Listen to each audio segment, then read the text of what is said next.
तो एनएन का जितना भी क्वेश्चन है, जो हमारा जो एक्सरसाइज 1 का है, उसी का क्वेश्चन है। इसमें स्टार्ट करते हैं। Question number 1, Newton's law of gravitation. Newton's law of gravitation के लिए ये 4 स्टेटमेंट में से कौन सा स्टेटमेंट जो है हमारा सही है, वो देखना है। तो पहला स्टेटमेंट हमारा क्या है?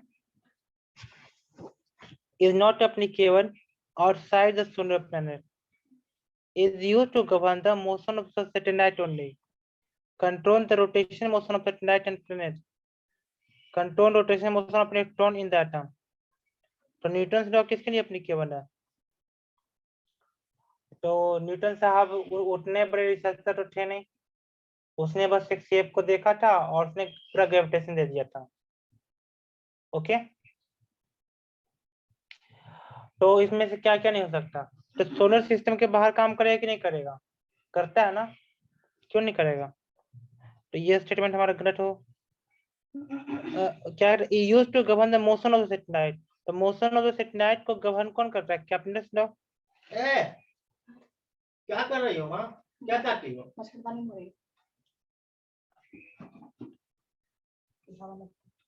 Captain law control the rotation motion of satellite and planet. Satellite और प्लैनेट का रोटेशन मोशन को कंट्रोल करता है, और control the motion of electron in atom. तो एटम के बारे में इसने में कोई चर्चा नहीं किया था। ओके, तो स्टेटमेंट नंबर 1 भी नहीं हो सकता, 2 भी नहीं हो सकता, 4 भी नहीं हो सकता। और स्टेटमेंट नंबर 3 इज करेक्ट, क्योंकि यहाँ पे एटम के बारे में और इलेक्ट्रॉन के बारे में कोई चर्चा नहीं कही है। मास particle 1 kg each placed along the x-axis. Okay, the gravitational force of mass of 3 kg placed at origin। तो ओके, 1 2 4 8 डिस्टेंस पे अगर होगा तो हमारा ग्रेविटेशनल फोर्स कितना होगा? ओके, तो देखो हमारा फोर्स का परिमाण देखो, तो पहले बार dm। ओके,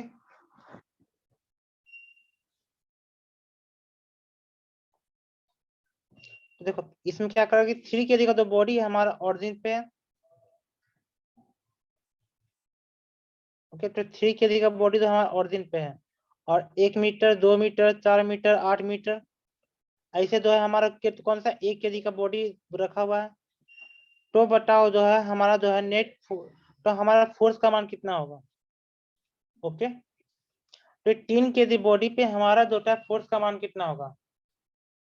ओके, और 3 kg का बॉडी हमारा ऑरिजिन पे है, तो हम सारे फोर्स को ऐड कर देंगे। जी 3 × 1 डिवाइड बाय 1 का स्क्वायर, जी 3 × 1 डिवाइड बाय 2 का स्क्वायर, जी 3 × 1 डिवाइड बाय 4 का स्क्वायर। ओके, तो इसी तरह से हम ऐड करते जाएंगे, तो हमारा कितना हो जाएगा? 1/1 1/4 1/16 और 1/4 का 16 और 64। तो हमारा जो है इस फॉर्म में ऐड होगा, और हमारा इसमें से कॉमन क्या होगा? इसी तरह से ऐड करते जाओ करते जाओ करते जाओ, और जो हमारा इसमें कॉमन होगा वो क्या होगा? 3d। ओके, ये हमारा कॉमन हो गया। तो बेटा सबके बीच में जो कॉमन रेशियो है वो कितना है? 1/4 divide by 1, 1/16 divide by 1/4, 1/64 divide by 1/16। तो इस सभी में से कॉमन रेशियो कितना आएगा? तो ये जीपी की तरह ऐड होगा। अगर वो इस तरह से होगा तो इसमें से कॉमन रेशियो कितना? 1/4। और कॉमन रेशियो करने के लिए क्या करते हैं? बाद का और शुरू का दोनों का जो है रेशियो निकालते हैं, तो हमारा जो होता है हमारा रेशियो आ जाएगा इसमें dp अगर आप लोगों को पता होगा, अगर पढ़े होंगे तो पता है कि dp किस फॉर्म में होता है, बाद का और शुरू का अगर रेशियो होता है सब सारे का हमारा सेम होता है तब उसको dp बोलते हैं। तो dp में हम इसको ऐड करेंगे, तो dp का फॉर्मूला क्या होता है ऐड करने का?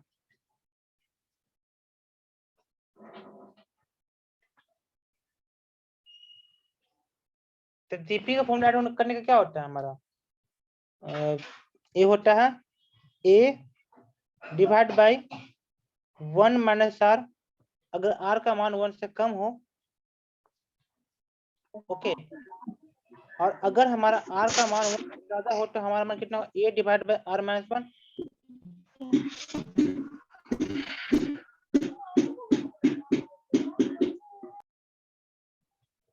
ओके, अगर कोई ज्वाइन करते हैं तो कम से कम जो है अपना माइक को अनम्यूट करने, उनसे से म्यूट कर दे ताकि आपका जो है बैकग्राउंड का आवाज ना आए यहाँ पे। r का मान 1 से कम होगा तो ये फॉर्मूला यूज करेंगे। तो हमारे पास 3d कॉमन है, ओके। ए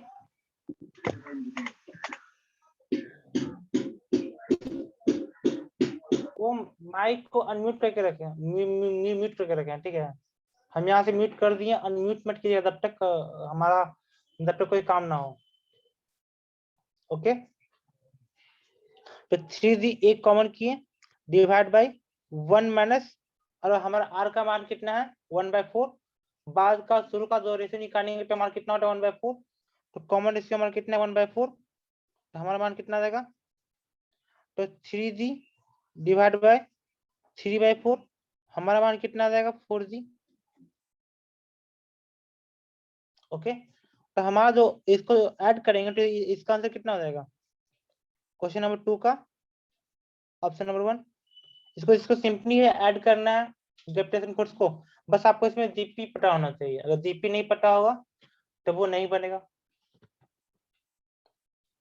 क्वेश्चन नंबर 3 में आते हैं। Gravitational force between two masses at a distance d apart is 6 Newton, okay. अगर दो बॉडी है जिसका दो को मास है, दो के डी डिस्टेंस पे रखते हैं तो उसका 6 न्यूटन फोर्स है। If this masses are kept to moon, अगर इसको मून पे रखते हैं, okay, kept with the same separation, then the force between them become what? Okay, तो फोर्स पे क्या होता है? एक्सलेशन ड्यू टू ग्रेविटी कितना होता है?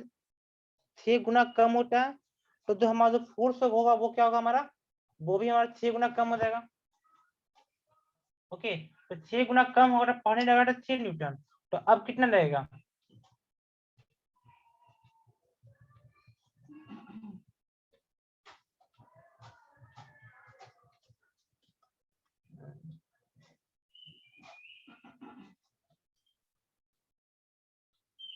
ओके, सॉरी सॉरी, दो बॉडी है ना,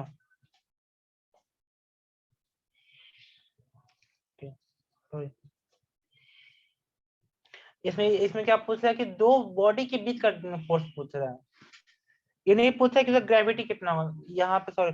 अगर देखो अर्थ पे जो होता है mg होगा ग्रेविटी, ओके, और मून पे जाएगा तो वो क्या होगा mg/6। ये हुआ कौन सा बॉडी का ग्रेविटी ना हुआ, और एक का क्या करें, यहाँ पे दो गो मास है, दो गो मास को अर्थ पे रखेंगे तो उसके बीच में जो फोर्स लगेगा वो कितना रहेगा g/m/r², और अगर उसको मून पे भी रखेंगे तो उसके बीच में फोर्स रहेगा g/m/r², ओके। तो दोनों बॉडी का जो बीच का जो फोर्स है वो तो हमारा सेम रहेगा, तो जितना शुरू में था उतना ही बाद में रहेगा, ओके।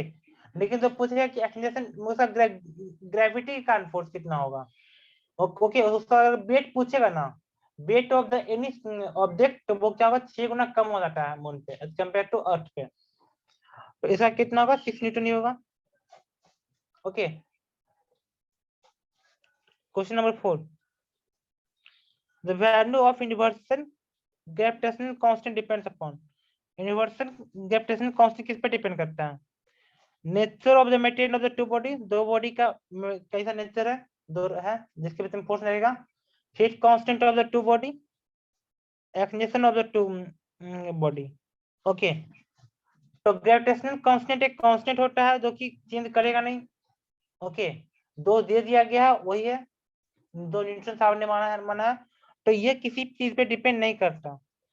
ग्रेविटेशनल कांस्टेंट होता है वो किसी चीज पे डिपेंड नहीं करता, it is independent of everything.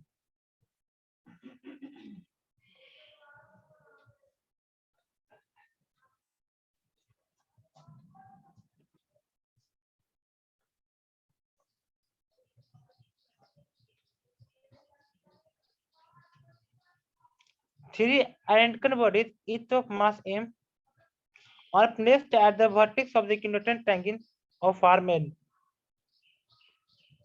Okay, equidistant triangle है, सबका मास m है और सबको हम रखे हैं इक्विडिस्टेंट ट्रायंगल में।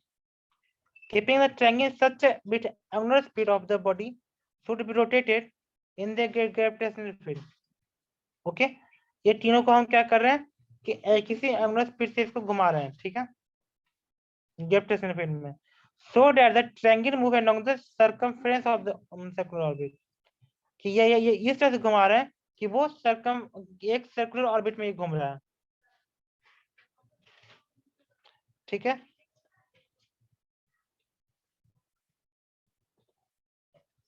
तो इसमें पूछ क्या रहा है,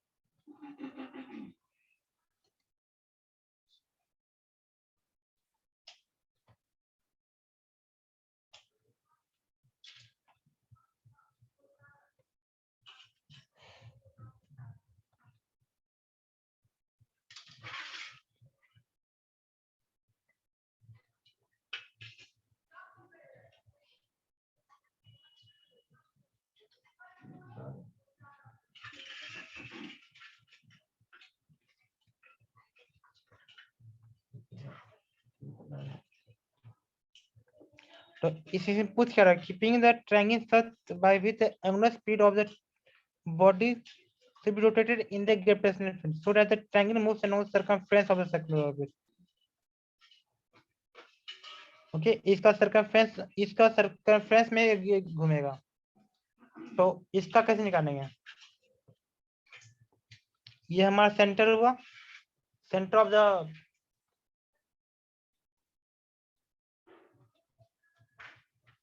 ये हुआ सेंटर ऑफ द सर्किल हुआ, और सबका नेट जो दिया हुआ वो ए दिया हुआ है, ठीक है। तो हम इसको कैसे करेंगे,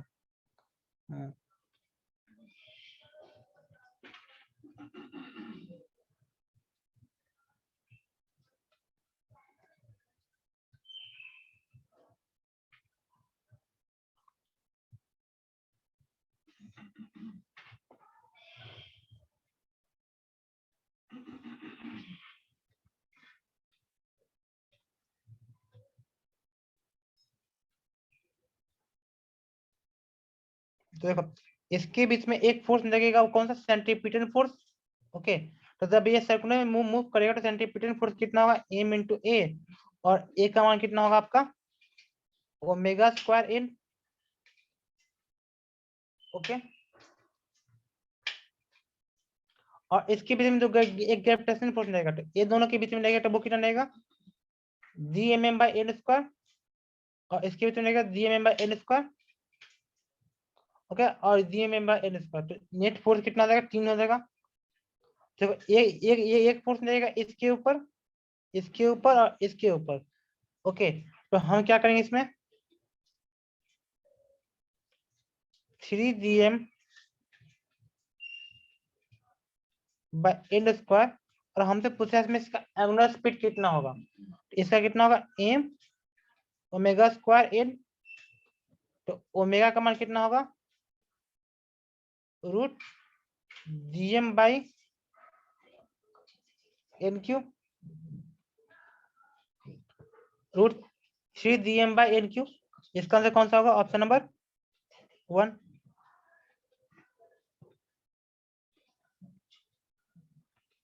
question number 6, 4 particles of m, 2m, 3m and 4m are kept in the sequence at the corner of the square of the side A.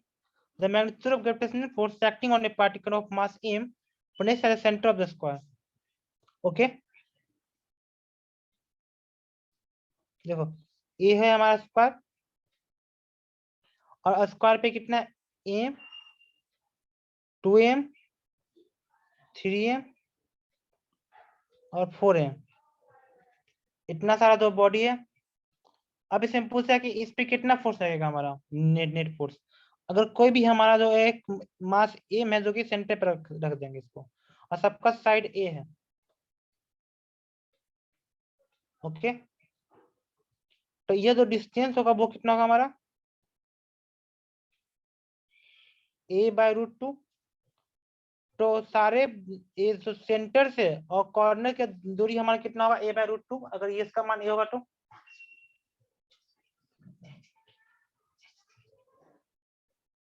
Okay, तो ये डिस्टेंस कितना हो गया हमारा,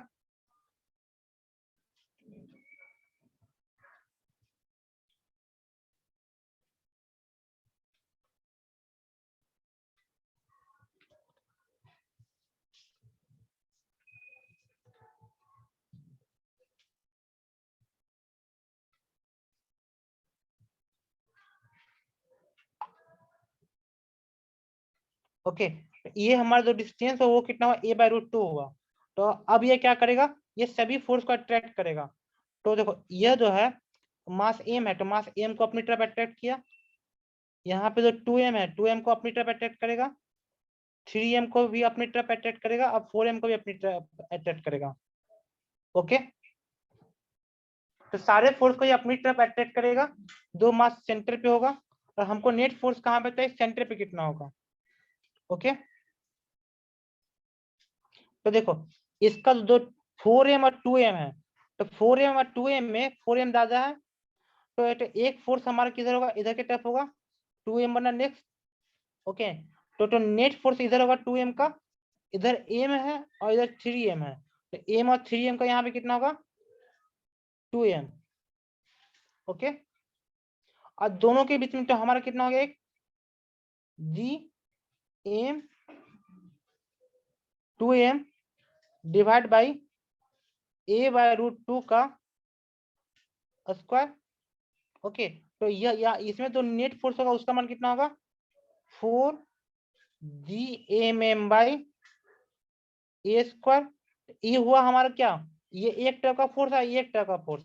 तो दो गो फोर्स अगर होगा हमारा परपेंडिकुलर, तो एक फोर्स इधर होगा, एक फोर्स इधर होगा, और दोनों फोर्स अगर हमारा परपेंडिकुलर हुआ तो हमारा मान कितना हो जाएगा, √2f। तो ये कितना हो जाएगा, तो √4 GMM/a स्क्वायर, ऑप्शन नंबर 3।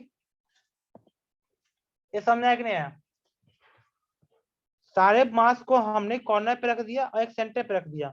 अब सबके कारण नेट फोर्स निकाल लिया, क्योंकि फोर्स हमारा जो है क्या होता है, वेक्टर क्वांटिटी है।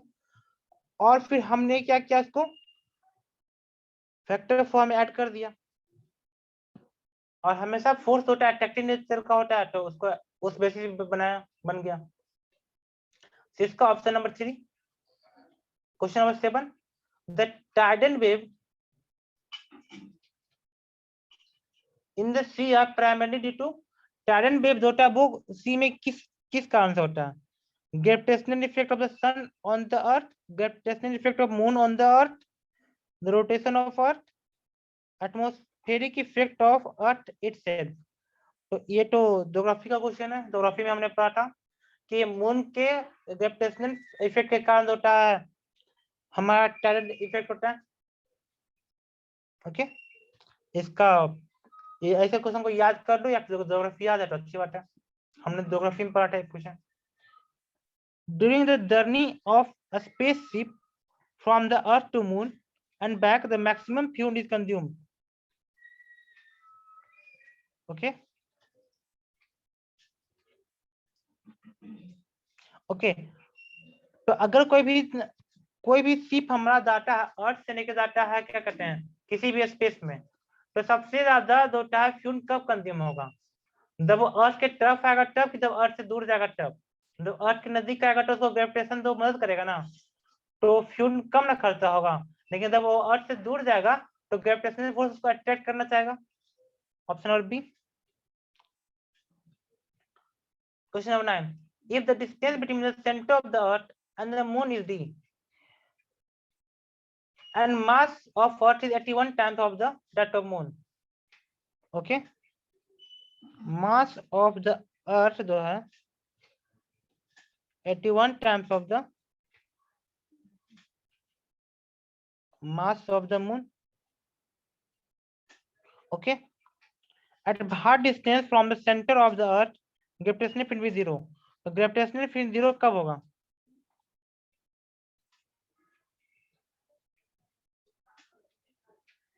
ओके देखो, तो ग्रेविटेशनल फील्ड 0 कह रहा है, तो किसी भी पॉइंट में वो ग्रेविटेशनल फील्ड 0 कह रहा है, मतलब उसका हमारा ग्रेविटेशनल फील्ड 0 करना है, फोर्स को 0 करना है, फील्ड को 0 करना है। तो किसी भी पॉइंट पे अगर फील्ड निकालना होगा तो उसके लिए क्या करते हैं, यूनिट मास रखेंगे।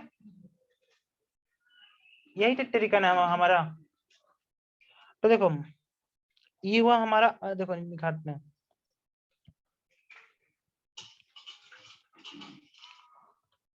ये अगर ये हुआ हमारा अर्थ और ये हुआ हमारा मून, और जो डिस्टेंस दोनों का दिया हुआ सेंटर दिया हुआ है, तो हमको रेडियस मारने की कोई जरूरत नहीं है। तो हमको डिस्टेंस निकालना कहाँ से है,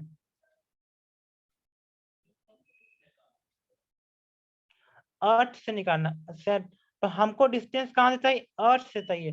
तो अर्थ से मानते हैं एक दूरी पे जो है हमारा ग्रेविटेशनल फील्ड 0 होने वाला है। तो यहाँ पे कितना डिस्टेंस होगा, d माइनस एक्स। यहाँ पे क्या लिखेंगे, d। अब मास ऑफ द अर्थ कितना है, 81 times of the moon divide by X square is equal to d m by d minus X का होल स्क्वायर। दोनों तरफ स्क्वायर रूट करो, 9 9 81, 9 by X is equal to 1 divide by d minus X. हमारा मान कितना आएगा, 90 minus 9x is equal to x।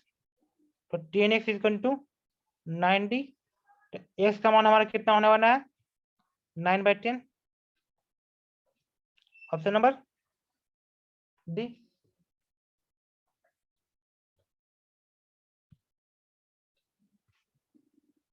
Question number 10, an earth at night is moving in a circular orbit with an uniform speed v if the gravitational force of the earth suddenly disappear।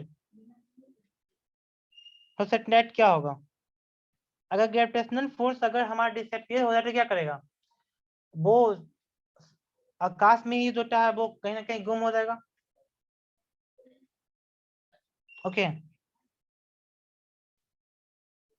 तो क्या होगा, अगर gravitational force के कारण ही तो वो जो है वो बंधा हुआ है, और जैसे ही ग्रेविटेशनल फोर्स जो है वो खत्म होगा, उसमें क्या होगा कि वो जो है हमारा क्या करेगा, एक बार फ्लाई करेगा और एक बार टेंजेंशियली फ्लाई करेगा, और वो इसके वेलोसिटी से हमारे ग्रेविटेशनल फील्ड से बाहर हो जाएगा। और ग्रेविटेशनल फील्ड जैसे ही बाहर हो गया तो वो आकाश में कहीं भी घूमते रहेगा।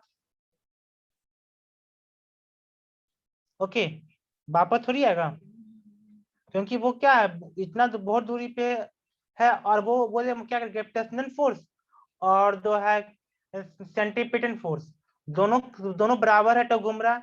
तो ग्रेविटेशनल फोर्स कम हुआ, सेंट्रीपिटल फोर्स थोड़ी कुछ हुआ। तो सेंट्रीपिटल फोर्स रहा और ग्रेविटेशनल फोर्स 0, तो वो क्या करेगा, अर्थ की ऑर्बिट से सीधे बाहर गया और फिर वापस कभी नहीं आएगा। इसमें बताओ, इसमें क्या पूछ रहा है, following curve show the variation of intensity of gravitational field with a distance from the center of a solid sphere। तो देखो सॉलिड स्फीयर का कौन सा ग्राफ सही है, तो देखो आपके पास दोनों ऑप्शन है, ऊपर का भी है और नीचे भी है। तो सबसे पहला चीज क्या करना है, इसको देख के आपके दिमाग में आना चाहिए, जो भी ग्राफ ऊपर का होगा उसको हमको छांटना है। ओके तो दो भी ग्राफ ऊपर का है उसको हमको छांटना है। तो कौन कौन सा ग्राफ नहीं हो सकता इसमें, 2 और 4 नहीं हो सकता। अब 1 और 3 की बात करते हैं। तो जब x का मान r से कम होता है तो आप क्या फॉर्मूला बताए थे, minus dm 3r² minus x² divide by 2r3। तो ये कौन सा ग्राफ है हमारा, पाराबोला का। तो ग्राफ जो नीचे का होगा वो कौन सा होना चाहिए, नीचे होना चाहिए, पैराबोला होना चाहिए। तो ये कौन सा ग्राफ है, स्ट्रेट लाइन का ग्राफ है। तो कौन सा, ये पैराबोला फिर हाइपरबोला। तो 11 का कौन सा ऑप्शन होगा, 3। मैंने काटना कि पूछेगा ऐसा क्वेश्चन। और क्वेश्चन है, तो ऐसा क्वेश्चन को अगर आएगा क्वेश्चन एग्जाम में तो गलत नहीं होना चाहिए। थ्योरी में बता दिया, फिर मैंने इसको क्वेश्चन नंबर 12, इसमें क्या करा, suppose the acceleration due to gravity at the earth surface is 10 metre per second square. Earth पे जो है हमारा कितना 10 मीटर पर सेकंड स्क्वायर है, and at the surface of the Mars is 4 metre per second square. A 60 kg passenger goes from the earth to the Mars in a spaceship moving with a constant velocity, neglect all other objects in the sky.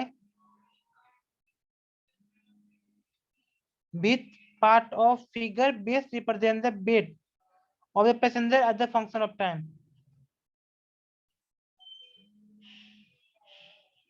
Okay.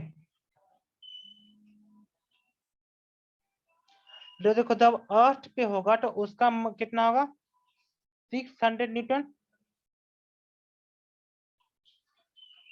अर्थ पे जो हमारा जो force होगा वो 600 Newton होगा, और जो Mars पे होगा वो कितना होगा हमारा 400 न्यूटन। ठीक है,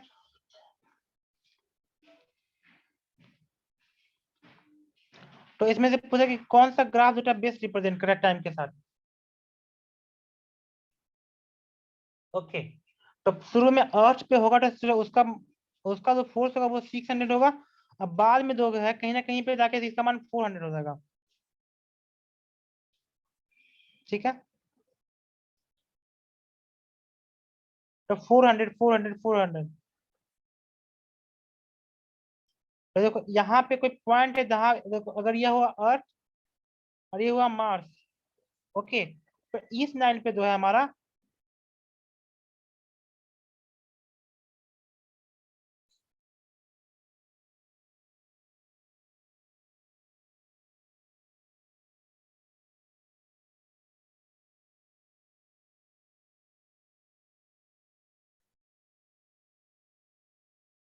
सिक्स हंड्रेड, इस यहाँ पे कितना होगा 600 होगा, 60 के जगह 600 होगा, ये 4 है ना, तो 60 इंटू 4 कितना हुआ 240। ओके 240।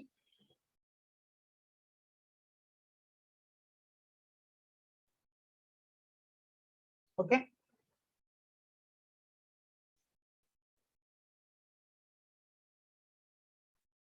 तो शुरू में था 600 न्यूटन, अब मास पे जाएगा तो कितना हो जाएगा 240 न्यूटन होगा, 402 240 हो जाएगा।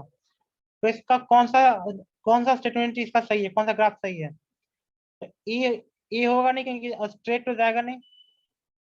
ओके,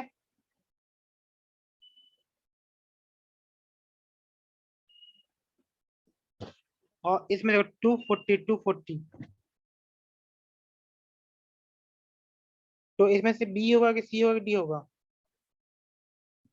तो वेट पढ़ने बाटे कि नहीं, इसमें निगेटिव नहीं होगा, देखो डी में क्या है वेट निगेटिव हो गया।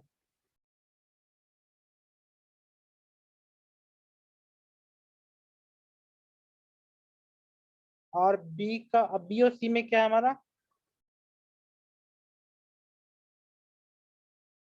बी में 240, ये यहाँ पे 240 पे काटा, यहाँ पे 240 पे, इसमें क्या है इसका मान 0 हो गया।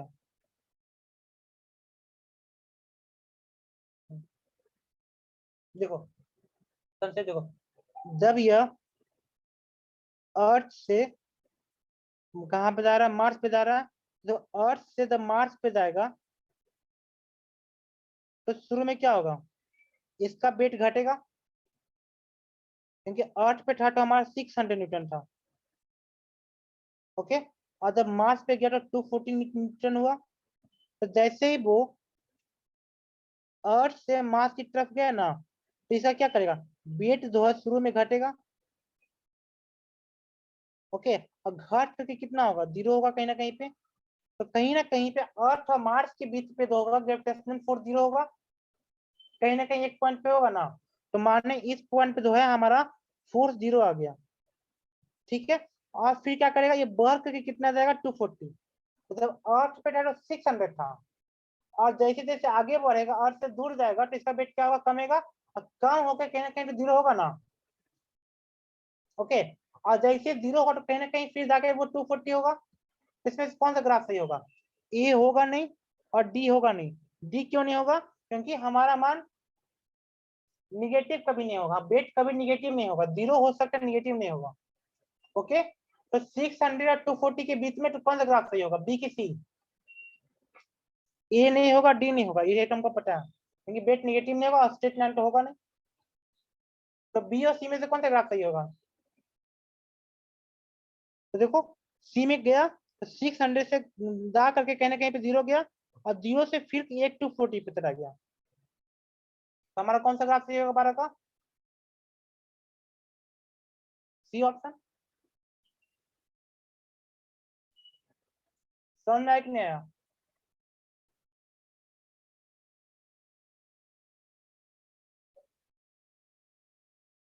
12 नंबर समझ में आया कि नहीं आया।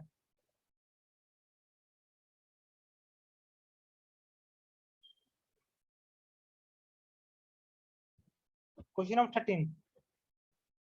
14 क्या इसमें, assume that tunnel is dug through the earth from the north pole to south pole and the earth is non-rotating in a form of of density rho. The gravitational force on a particle of mass m drop into the tunnel when it reaches to a distance r from the center. इसमें पूछा gravitational force कितना होगा जब वो नीचे जाएगा तो। Okay,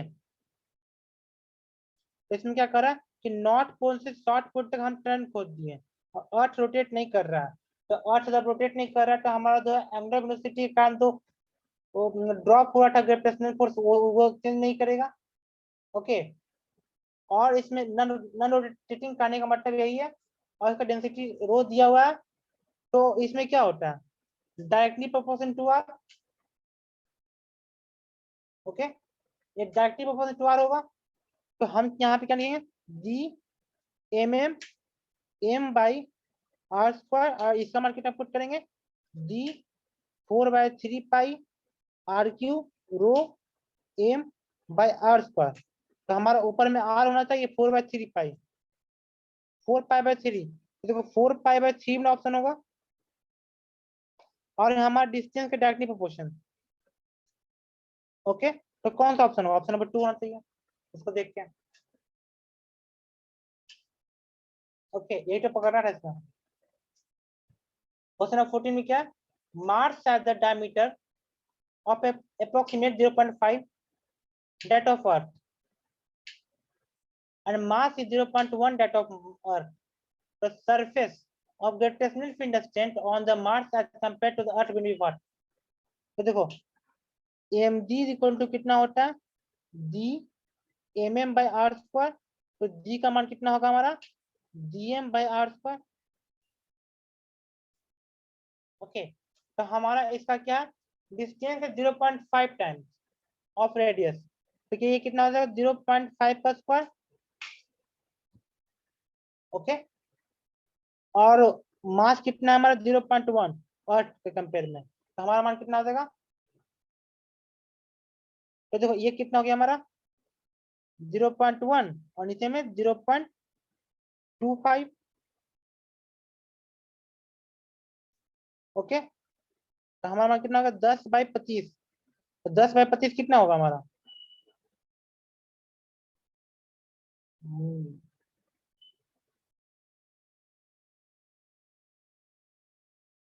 10/25 कितना होगा 25 का 100, तो 0.4 के आसपास होगा। 10/25 कितना होगा 0.4, ऑप्शन नंबर 4। तो यहाँ तक क्वेश्चन में किसी को क्या दिक्कत है,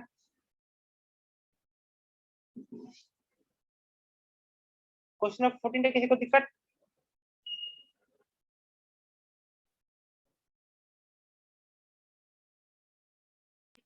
नो सर। ओके,